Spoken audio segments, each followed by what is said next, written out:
Today I wanted to share the top 5 books that every student needs to read to crush 2021. They're a mixture between practical productivity, entrepreneurship, and self-development, the sort of holy trinity of epicness for students. And I wanted to share how these books have impacted my life and the top quotes and ideas that I extracted from them. You see, I've always been an avid reader and looked to books and the ancient stories of old to set me on the right path, to help me navigate through the darkness in my life and end up on the other side truly growing as an individual and as a person. And I think this especially applies to students nowadays. 2021 is going to be a challenging year. We're still on the tail end of this pandemic. We don't know what's going to happen. There's a lot of uncertainty. There's a lot of uncertainty in the job markets when we leave university. And all of these things are compounding. And we know we are not the individuals we want to be. We still have that untapped potential. And I believe that 2021 is going to be a crucial year, a sort of inflection point for a lot of people. And so these are the 5 books that I recommend to start setting you on the correct path as a student and then onto your later life. So let's get into the books. But before we do that, if you're new here, my name is Diego and this is Apex of Man. I'm an undergraduate student studying business and computer science at Boston University. And if you're obsessed with productivity and self-development, be sure to smash that subscribe button and hit the bell so you don't miss a single video. New videos out every single week. Let's go. Number 1, the 4-hour workweek. This is an absolute classic if you're starting to get into the world of entrepreneurship, financial freedom, and productivity in general, and just being an absolute legend in life. This book really cemented my passion for entrepreneurship and shifted the path I was taking in college. When I got into university, I thought I wanted to do finance. I thought I wanted to go to Goldman Sachs. I thought I wanted to go to a big consultant firm like everybody else in university. But then I started reading books and then I started exploring these things, and I finally came upon the 4-hour work week, and it completely shifted my perspective on so many things. For example, the mere fact that people don't want to be rich. They want to live like the rich. And this can be achieved by making money on the side, making money digitally, and then living in countries where the exchange rates are much more favorable in terms of the domestic currency that you're earning. For example, you can go to Argentina and you can live like a king in Argentina if you earn dollars. You can go to places in Eastern Europe and you can live like an absolute king in those places because the exchange rate is favorable to you. In Asia, same story. So people, again, don't want to be rich, they want to live like the rich. And if you're constantly exchanging time for money, you are losing out on that deal. You need to start creating these pathways, these different revenue streams, that this is such a big word nowadays, these revenue streams that continue giving you that financial freedom and being able to be delocalized to take advantage of those exchange rate fluctuations. And now I wanted to read some quotes that just really blew my socks off completely and redefined the way that I view life in many, many ways. So let's get into them. The first one I wanted to read is that the unrealistic is frequently easier than the realistic. There's less competition. That is just a killer quote. And Tim Ferriss in this book talks about setting really ambitious goals because they will move you forward, but then breaking down those goals into process goals to know how you can get there. Because you can say, I want to be a billionaire. That's a very ambitious goal and maybe it brings you a lot of motivation in the long run. But in the short run, you have no idea what to do to get there. So you need to have that inspiration and that vision to get to where you want to get, but also break it down into a process that is actually actionable and will take you there. Quote number 2, the new rich aims to distribute mini retirements throughout their life instead of hoarding the recovery and enjoyment for the fool's goal of retirement. So essentially, Tim Ferriss here talks about this new rich, this new class of people who are delocalized and who are doing these mini retirements throughout their life to stay fresh, to stay motivated, wanting to actually do things and being productive in their work. Because if you wait until you're 70 to travel the world, you're probably not going to want to travel the world and you're still going to be stuck with a bunch of things that you're paying and that you don't really need to pay, and your mortgages and all of these other things. And you're going to be out there in Asia somewhere trying to climb a mountain and you're gonna be all freaking dead and with a little walking stick and everything. So I had never thought of any concept like this. Distribute mini retirements throughout your life as opposed to hoarding it till the end. Revolutionary idea. And the third quote is a little long, but pay attention to this. Pareto's law can be summarized as follows. 80% of the outputs result for 20% of the inputs. Alternative ways to phrase this, depending on the context, include 80% of the consequences flow from 20% of the causes. 80% of the results from 20% of the effort and time. 80% of company profits from 20% of products and customers. 80% of all stock market gains realized by 20% of the investors and 20% of an individual portfolio. This book introduced me to the Pareto law and to the Pareto distribution. The Pareto law is essentially the 80-20 rule, that usually 80% of results come from 20% of inputs. This can be applied almost universally. It applies to the mass of stars. It applies to the size of cities. It applies to the density of foliage in trees. It applies to so many things in the universe that it's almost essentially a natural law, and you need to understand that in terms of being able to be productive in your life. So if you know that 80% of results come from 20% of your inputs, focus on the 20% of your inputs that are going to give you those 80% results, because you're going to be much happier, you're going to be much more effective, you're going to be so much healthier in your life. It's an absolute no-brainer. It's an absolute no-brainer. I've been doing this whilst I'm at university by focusing on the 20% of things that I need to study that give 80% of the grades in the exams. Maybe you're not going to get a 4.0 GPA, but you're going to be able to maintain decent grades and still have the time and the energy and the effort to engage in so many other things, extracurriculars, side businesses, networking, and all of those beautiful things that come with university. The second book that I want to recommend is called Make Time. I have mentioned this book many times on this YouTube channel. It's essentially a mini version of the 4-Hour Workweek and a much more practical version of the 4-Hour Workweek. It has many gems of productivity, and it divides the book into such digestible and just really interesting chapters. One chapter entirely on caffeine. That's absolutely crazy, on how to use caffeine properly. Other chapters discuss the culture that we live in and how to navigate it to be maximally successful. And it's a book that has no fluff in it. So those are the books that I love. Books that keep you engaged and entertained and give you these actionable things that you can actually apply to your life to improve. So I wanted to mention a few main philosophies of the book as well as some quotes. In terms of the main philosophies, it talks about our always on culture, the fact that we are always on. People are always connected to the internet. People are absolutely digital freaks right now. We're checking our email all the time. We're connected on social media all the time. We're watching Netflix all the time. We're doing all of these things, and you're always supposed to be on, and how that is detrimental to our ability to do deep work, like Cal Newport mentions in his book. Not only that, but we are distracted by so many infinity pools, as they say, and an infinity pool is an app that has an endless feed or an endless component to it, be it TikTok, Instagram, Facebook, all of those things that are designed to keep you hooked. And they talk about these aspects of our culture and how to navigate them more effectively. And to navigate them more effectively, one of the main things that they recommend is doing a daily highlight. That is the central, most important thing that you're gonna do in a single day. So when you wake up in the morning, you sit down and you decide what your highlight is going to be for the day. And that highlight should be something that takes around 90 minutes long, and it's maximally engaging, and it's challenging enough to keep you engaged, and is motivating enough and fulfilling enough that in the evening, when you look back on your day, you are absolutely just fulfilled and grateful and just feeling awesome that you actually did that thing and you move forward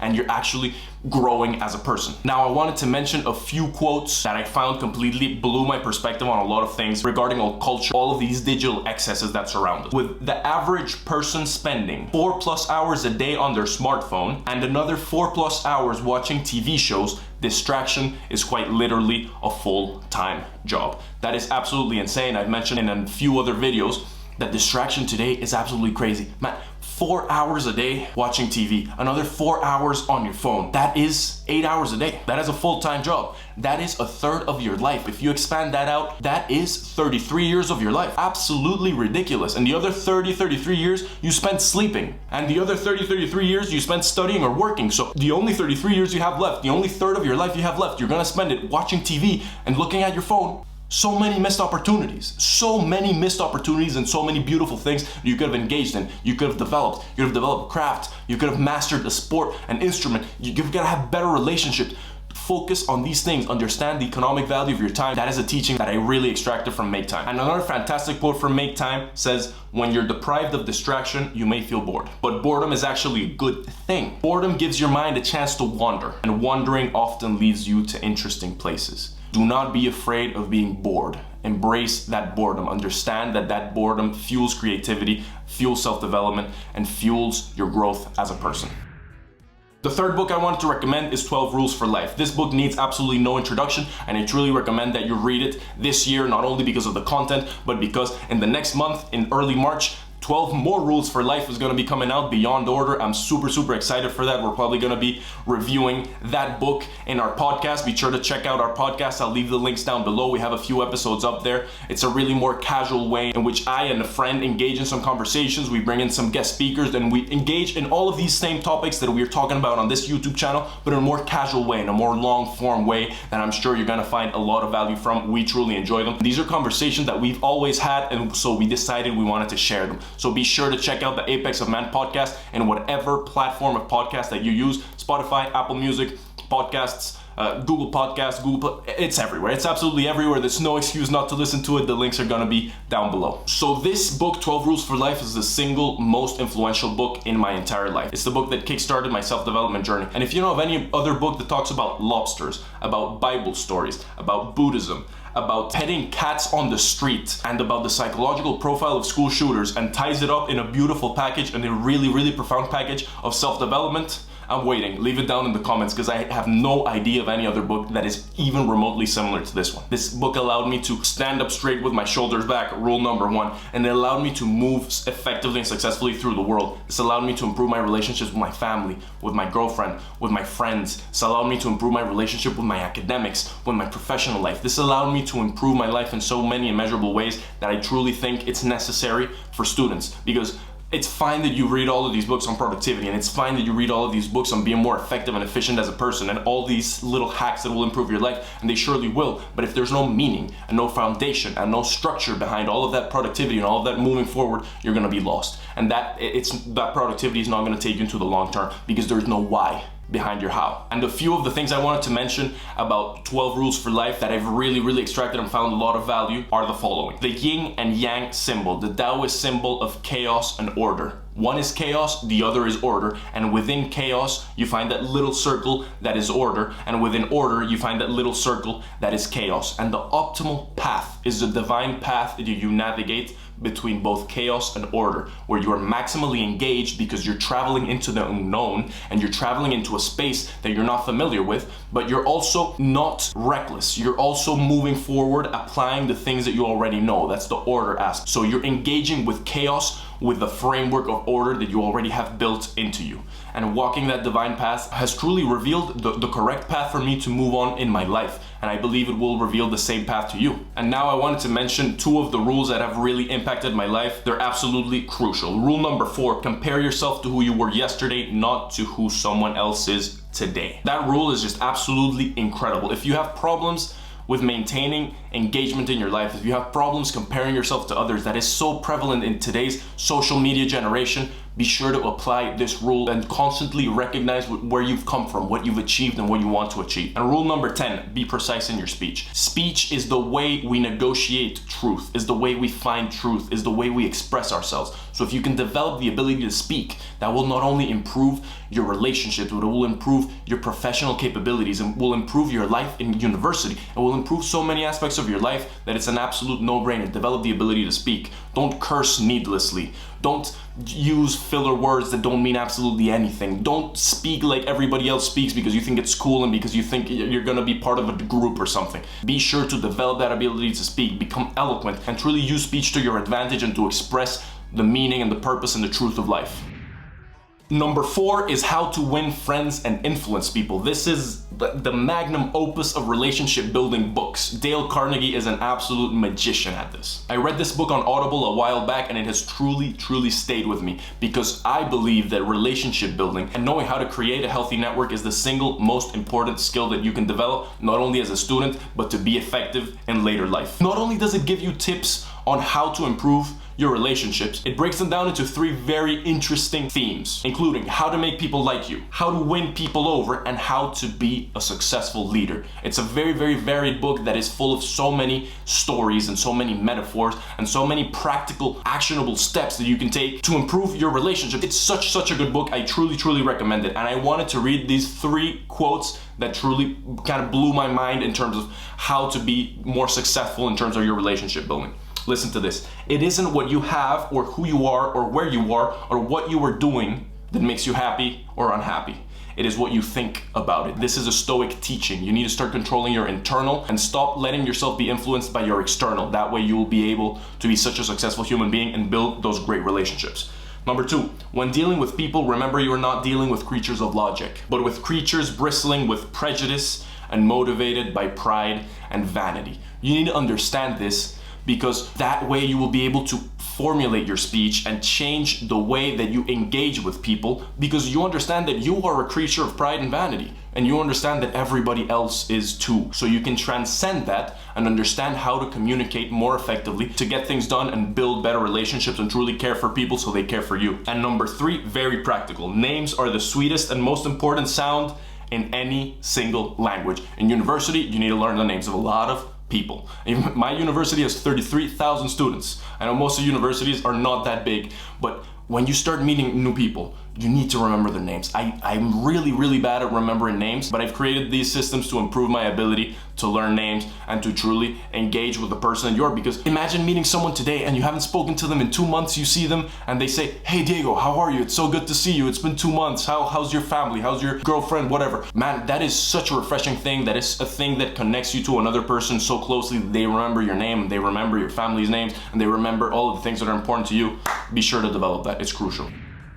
And finally, I want to talk to you about Deep Work by Cal Newport. I've mentioned this many times in this YouTube channel. It's a book that posits that you need to start developing the ability to do deep work. Deep work is the ability to hyper-focus on a single thing without being distracted by all of the things that we can be distracted in today's social media and always on culture and generation. And Cal Newport suggests that you do a 30-day digital detox challenge where you eliminate all of these distractions and learn how to be comfortable with the peace, the quiet, and the boredom that comes with doing a hyper-focused activity and actually being effective in doing it. This is not exactly a self-help book, it's more of a scientific research with practical tips, but it's an absolutely fantastic book to truly engage you in being the most academically successful student that you can be. So that was it, but I want to give you a bonus book also by Cal Newport called How to Be a Straight A Student. It's a fantastic book in terms of building those systems and those habits and those really practical and actionable steps that you need to build, and these things that you need to be doing on a routine basis, especially now with so many online classes and so many obstacles